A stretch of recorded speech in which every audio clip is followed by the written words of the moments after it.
Hey folks, this is Kalani. The new seasonal affix for Mythic Plus dungeons will be introduced in patch 9.1 and it was just enabled on the public test realm for the first time. This is the affix that will be replacing Prideful, so we will no longer see our pride manifested in front of us. We will instead be hunting down the jailer's forces inside each dungeon and claiming some awesome anima powers from their corpses. There's a lot to unpack for this affix to explain how it all works, so let's jump right in. Right now it looks like 4 mini-bosses will be present in each dungeon, and the mini-bosses will always be the same. We have Incinerator Arcalath, Oros Coldheart, Sogadon the Breaker, and Executioner Vareth. From the few dungeons that we completed, and from looking through a lot of streamers' VODs who were testing the affix, the mini-bosses spawn in the same place every time you run the dungeon. Their locations might change by the time the patch goes live, or they might change with every weekly reset, or they could just be static for the entire season. We're going to have to wait and see, but if they don't change locations, you should know where to find each mini-boss fairly easily and work it into your route. Right now, these mini-bosses do not give you any trash percentage, so they're not going to help you get to your 100% trash meter, but the powers they reward you with might just be worth the extra effort. Every time you kill one of these 4 mini-bosses, they drop a large anima orb. When you interact with that orb, a smaller orb will spawn that you can also click on. This smaller orb will give you a choice of 3 anima powers, so this is exactly like how anima powers work in the raid for the Taragru encounter. I can tell you that these anima powers do seem tailored to the dungeon experience though, so you're not going to see any of the crazy epic powers you can get in Torghast, and they also don't seem to be very random. All 3 of your DPS players will be given the exact same choices every time they open an anima orb, which should lessen the overall RNG impact of this new affix. The powers that are presented to you are role specific, so the tanks will see different powers that interact with their role as a tank, and the healers are going to see different powers as well, like mana regen, eating food faster, and general healing throughput increases.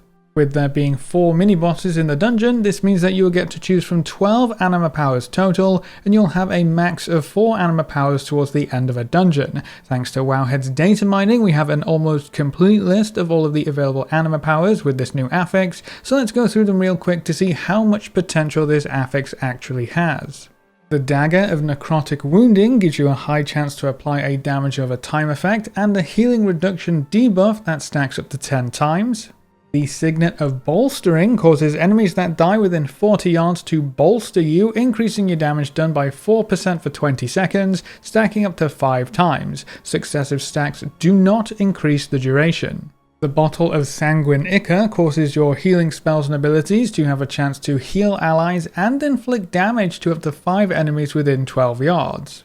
Volcanic Plumage gives your attacks a chance to create a gout of flame beneath the target that erupts, dealing fire damage to all enemies within 3 yards. The Raging Battle Axe causes your spells and abilities against enemies below 30% health to cause them to suffer 2% something, probably 2% more damage from you, that stacks up to 10 times. The Broken Mirror reduces your magic damage taken by 15%. The Champion's Brand boosts your crit or haste by 8% while you're above 70% health. The Crumbling Bulwark increases your verse by 3%, and when you enter combat you get a 40% damage reduction taken for 3 seconds. Dripping Fang gives you 25% leech whenever you drop below 25% health. That one could be insane for DPS if they drop too low. The Ethereal Key causes you to take 5% less damage from area of effect attacks. Gavel of Judgment makes your auto attacks call the Gavel of Judgment upon your target, stunning them for 4 seconds, and this can only occur once per 30 seconds.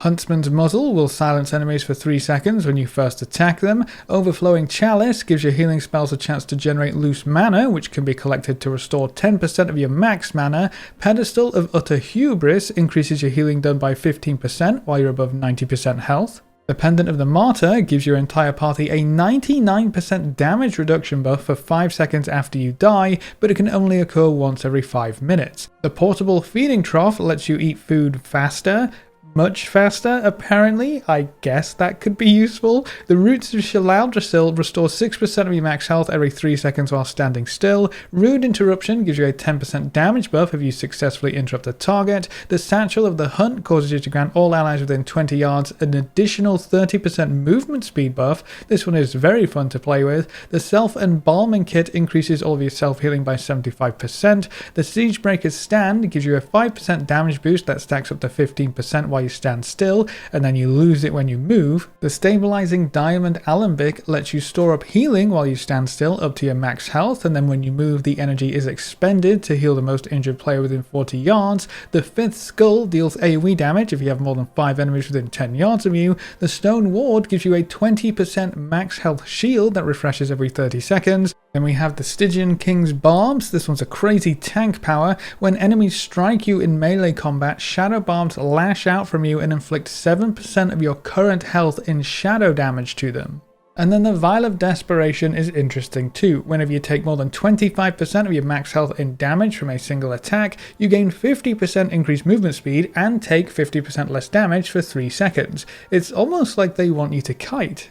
That's all of the powers that have been data mined so far, and I personally haven't seen anything on the PTR that wasn't on this list. The great thing about how this affix works right now is the dev team could add in any new powers whenever they wanted to. All they would need to do is increase the pool of available ANIMA powers for the affix, and boom, shiny new stuff to play around with. As I said earlier though, we won't see almost any of the ANIMA powers from Torghast. These powers are definitely tailored for Mythic Plus dungeons, so we only have this restricted pool to play with, but I personally think that's fine. As for how hard these mini-bosses are, none of them are particularly nasty as long as you pay attention to their abilities. Each mini-boss also has an aura that will trigger when you engage the mini-boss and will last until you kill it. For Incinerator Arcalath, his aura is Soulforge Flames. This deals constant fire damage over time, so your healer needs to pay attention to that. He will use Scorching Blast on a random player. This is a large fiery AoE that leaves a flame patch on the floor. Don't splash your group with this, and you may want to clear a bit of extra trash so you have plenty of room to work with. You'll also use Melt Soul. This is a magic debuff which increases your fire damage taken, so just make sure that gets dispelled. For Oros Coldheart, his aura is Chilling Presence. This reduces your entire group's movement speed by 50%. He also uses Biting Cold, which is a large frosty AoE on a single player that deals constant damage, so that player should just step away from the group. And then Frost Lance is his other ability, a big frosty circle that we've seen many times before. Just don't stand in front of it or you'll take a bunch of damage and get knocked back.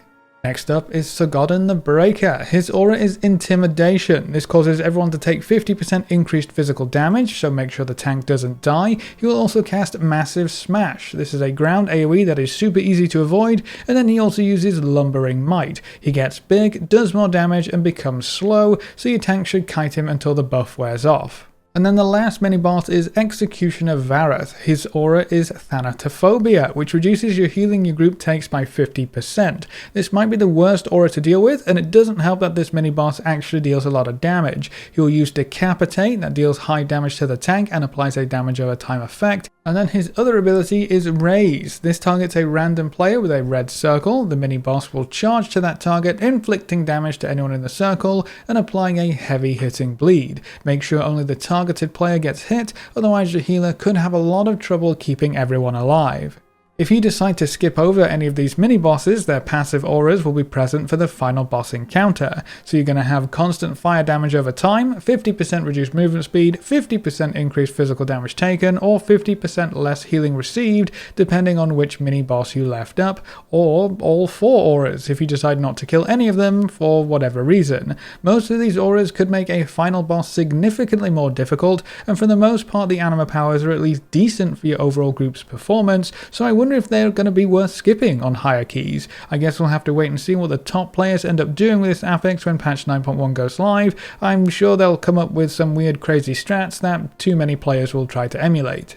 For the most part, this affix seems quite fun. You get a few different powers to play around with. Some of them are very strong and end up dealing a crazy amount of damage, but some powers also help you shore up some of your class's weaknesses. There are healing powers that help you deal extra damage passively. Some powers give you free AoE damage, some deal damage depending on your health, some are massive utility bonuses to your group, while others help your entire group stay alive. I think we will see wider variety of classes in keys this time around, and certain affixes might not be quite as bad because certain anima powers could help to mitigate them. It's also going to free up dungeon routing significantly because we don't have to worry about hitting the 20% trash markers again and again and again. All we have to do now is get 100%, kill the mini bosses, maybe if you want to, and then defeat the usual dungeon bosses. I'm excited to see how the community at large responds to this affix because it has the potential to be a lot of fun.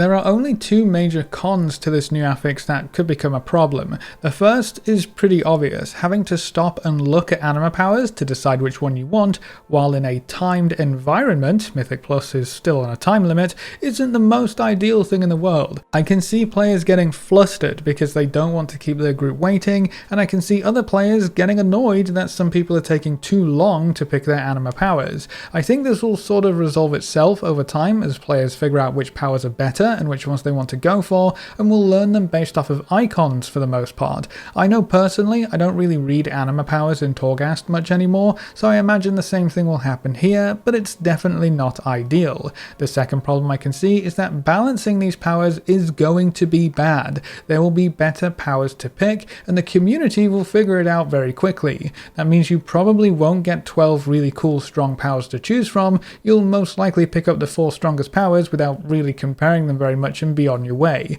Personally, I hope the dev team introduces new powers as the season unfolds and uses this as an opportunity to play around with things. A brand new anima power popping up in Mythic Plus dungeons every once in a while could be enough to keep things interesting. But that's all we know about the new seasonal Mythic Plus affix Tormented that will be replacing Prideful starting in patch 9.1. What do you think from what you've seen so far? Are there any anima powers from the list that stand out to you? Are there any anima powers from Torghast you would love to use in a Mythic Plus dungeon? Leave all your thoughts in the comment section below. A big thank you to all of our supporters over on Patreon and to everyone who's subscribed on Twitch. You can see the names floating by on screen. If you want to see more videos like this, make sure to subscribe and ring that notification bell so you never miss another video. Thanks for watching, folks. Good luck and have fun, and as always, I will see you next time.